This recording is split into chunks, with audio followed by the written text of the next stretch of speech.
Altså... Ja, det har været noget af i Sydafrika for mange år siden. I Sydafrika. Altså apartheid i Sydafrika. Ja.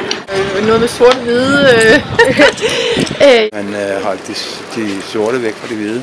Menneskesyn, et syn på, at nogle mennesker er bedre end andre, men det var jo hele opdelingen eller segregationspolitikken, som blev gennemført i Sydafrika, hvor Mandela kæmpede hårdt imod og så videre, så jo.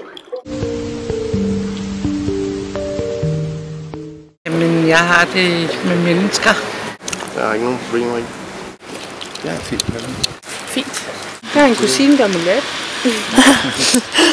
Det har jeg ikke det fjerneste imod. Jeg kan godt lide det multietniske samfund. Jeg er stor tilhænger af det, og jeg sætter stor pris på bydele, hvor der er mange forskellige nationaliteter i. Så jeg er helt klart ikke tilhænger af apartheid. Om det har ændret verden? Om den har ændret verden? Ja, nu er den jo forhåbentlig væk jo. Fordi Da den blev ophævet, påvirkede verden positivt jo.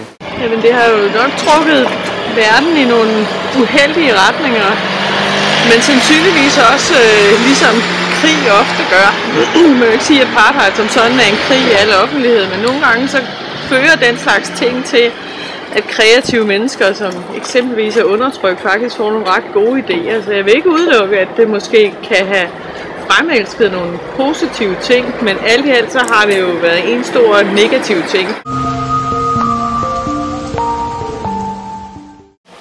ja. Jamen, at han er jo et af de få mennesker i verden, kan man sige, som man vil huske.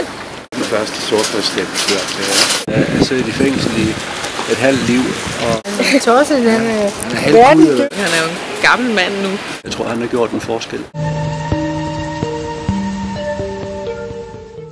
Så vil Sydafrika sandsynligvis stadigvæk have været opdelt mange steder.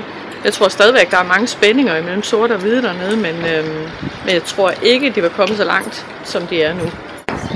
Man kan jo altid håbe, der havde været en anden, der havde taget teten. dårligere. Jeg tror stadig, der er apartheid så.